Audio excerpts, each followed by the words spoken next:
Along the bowling, Kitty is my darling. Along the bowling, bowling hall.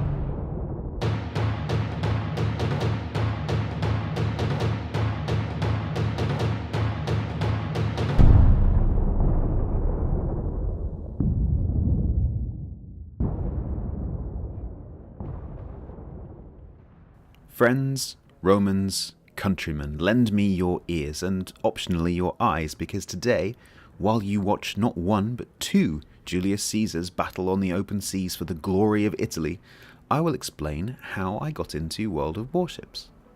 I was just going to talk to the camera like I normally do, but just in case you get bored of me, I thought I would show this replay, which is of me and my clanmate Apparitius. We're both in Julio's, and we have quite a nice match here, except he would have had a much nicer match had I not stolen 2 kills from him. He I think could have ended this match with 7 kills, but instead only ended up with a mediocre 5 kills. So watch out for the bit at the end where I steal 2 of his kills. So on to why I wows. So I think the first question would be, when did I start? How did I start? That kind of thing. So at the end of 2016, I was playing, so Civ 6 had just come out, so I was playing that, a waste of time that was. And I was also really into Fractured Space. I think I spent most of the autumn, I think, was playing Fractured Space in 2016, and over Christmas. And then just after Christmas, my best friend from school, who, since we left school, we've stayed in touch by playing online games. He and I had been playing Civilization 6 for a bit, and we didn't like it very much. And so he said, have you ever tried World of Warships? And at the time I was, I'd heard of World of Tanks. I hadn't heard of World of Warships at that point. And I thought, well, do I really want to play a game which is basically very similar to Fractured Space? Because I was doing very well in Fractured Space. I'd put some money into it. I think I was in the top bracket of the matchmaking for it, because they have a different matchmaking system to Wargaming. But my friend was quite insistent that I try the game, and so I thought, yeah, okay, I'll give it a go. And you know how the story goes. As soon as I tried it, I was completely hooked. And I don't think, from the moment I tried World of Warships, I don't think I opened Fractured Space again, which is interesting. Now, Fractured Space is a fantastic game. It's a very pretty game. The gameplay is really good, but the one thing it suffers from, which World of Warships fortunately doesn't suffer from, was a lack of player base. The matchmaking queue on Fractured Space was regularly 5 to 10 minutes. Even at peak times, it could be 2 or 3 minutes to wait for a match. And, at the time I was thinking, oh, that's not too bad. But then I tried World of Warships, and the matchmaking tends to be, a few seconds. And that, to me, was really the tipping point between the two games. They're very, very similar in terms of the quality of the game.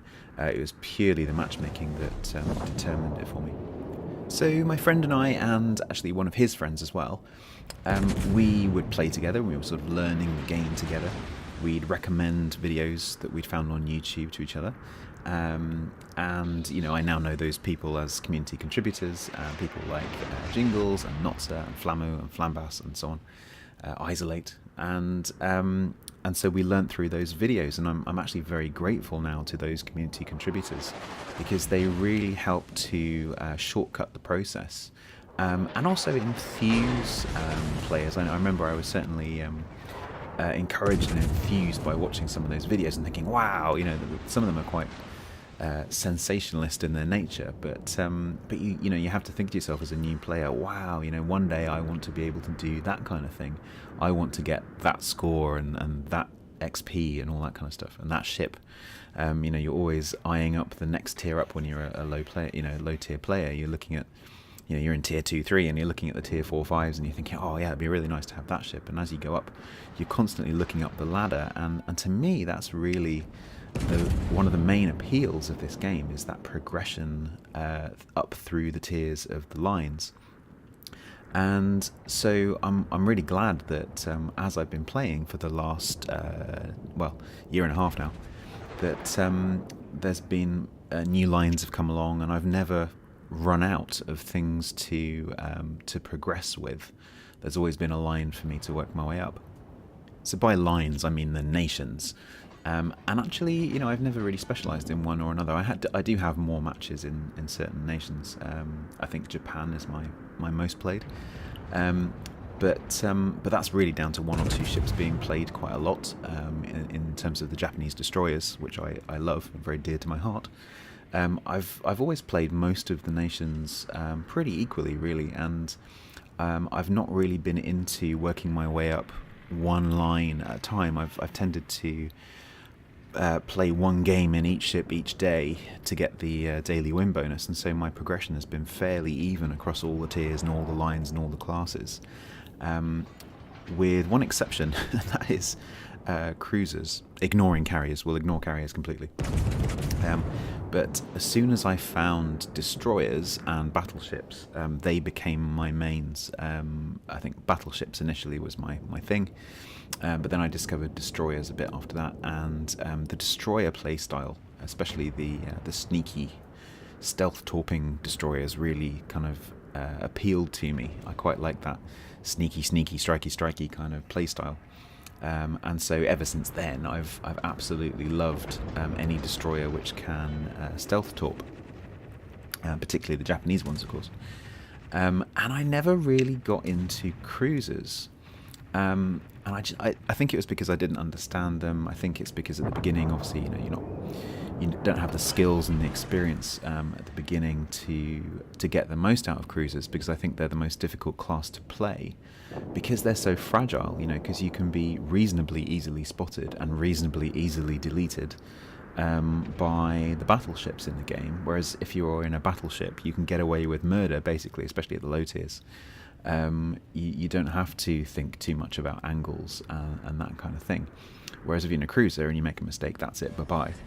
And equally, in a stealthy destroyer, as long as you basically stay out of the way of things, you're going to be okay. But cruisers are very unforgiving, and I made a lot of mistakes, I think, when I was playing initially. And so I just decided I didn't like them. It wasn't that I didn't like them, it was that I didn't understand them, as I now know. Just going to draw your attention back to the game here for a second. Idek from Wargaming Pay to Win is in this match with us, and he tried to sneak up the side here, but I was keeping an eye on him as he was going up the side, and I've just asked my clanmate Avaricious if we can go and get him, because he's currently not being very nice to our Miyogi over there, and I just want to make sure that he doesn't get in around behind us. I know that the other two caps are being capped, but I think this guy is the biggest threat at the moment, and we are ships down. We're 2 ships down, so this guy needs to go. And just as I say that, Avaricious delivers a beautiful broadside, and bye-bye Idek. At this point, I think Avaricious is on 3 kills, so I have a bit of a pop of this voice key while he heads back into the middle to defend B. So back to my World of Warships. So the 3 of us eventually, I think after a few months, we found a clan, the same clan I'm in now, all at sea. And at the time, I think there were only 3 of them. They just decided that they were going to expand a little bit, and were starting to do some active recruitment by looking for good players in games they were playing with. And it's still the recruitment policy that we use today. We tend to just look out for players in games who are nice people, who are reasonably good players. But mainly for us, it's actually the attitude, and do they have a sense of humour, and are they a nice person? Are they chatty? And we tend to approach the people we like the look of if they're not in a clan. And that's what happened to us. I can't remember, to be honest, exactly how it happened, but the 3 of us ended up joining All at Sea, which then grew quite rapidly, because we were all then looking for new people. And we rapidly ended up with about a dozen people, and we were that size for a little while. And now we are, I think we're around about 30 people, so it's a lovely clan, it's a beautiful group of people, and if I had to pick one thing that's keeping me playing more than any other, it is the clan. We've become good friends. We talk on Discord all the time. We play clan battles together. We complain about ranked together. And we talk to each other. Some of us talk to each other almost every day, and that's just lovely. It's lovely to be able to come home from work to have some dinner, put on World of Warships, and have a chat with your friends while you play a game. You can play solo while you chat, or you can div up while you chat, and it's just a very nice, relaxing thing to do. And we kind of look after each other a little bit as well. If someone comes on and maybe they've not been on for a few days, everyone will say, how are you doing? And if someone's having a bad day, we'll have a chat about it, and we just support each other like that. So while Avaricious dives into the B cap here and attempts to get himself killed whilst getting his fourth kill, let me just talk about premium for a second, because we're both here in a premium battleship. Premium time is something that I've always had ever since I decided that I was going to play the game for a while. And the way I look at premium is that if I was to buy a new game, like an off-the-shelf game, for, I don't know, these days it'd be £40-45, that's money that I'm paying for some quality coding, a good game. And this is a quality coded good game, and so it's my opinion that should be remunerated. And so I buy premium time to not only to speed up the grind and things like that, but also just to say thank you to the company that's made the game. Premium ships I buy for me. That's a completely selfish choice. And I'm sure the company makes a lot of money from it, but the premium time is what I buy to thank the company. Incidentally, it's the same reason that I have Discord Nitro. I don't need Discord Nitro; it doesn't do anything for me particularly. I just do it because I think that products like that need to be rewarded and encouraged. In the game, this Phoenix here would be Avaricious's 5th kill for his Kraken. Unfortunately, my shells got there wrong time, and I kind of stole his Kraken. I didn't realise that he was on 4 kills, otherwise I would have left it alone. So sorry about that, bud. But keep watching, there is some good news. My first tier 10, I think, was the Shimakaze, followed by the Yamato, which kind of reflects my two main interests early in the game, which were Japanese destroyers and Japanese battleships. But since then I've kind of ground most of the lines pretty evenly, apart from the carriers. I have now got fairly high up the US carrier line. I'm up to the tier 9. I've never got on with the Japanese carriers simply because I just can't handle the number of plane squadrons. My brain just can't do that. So I'm really looking forward to seeing what the new carrier gameplay looks like when that comes out. I'm hoping it's going to make it a bit easier to control, and you don't need to be an octopus to actually control the different squadrons. I've also recently found a love of cruisers, which I didn't think I would have, and it's simply because I now understand the game mechanics more, and I understand how to do well in a cruiser. And so actually I'm really enjoying the cruisers at the moment, particularly the light cruisers.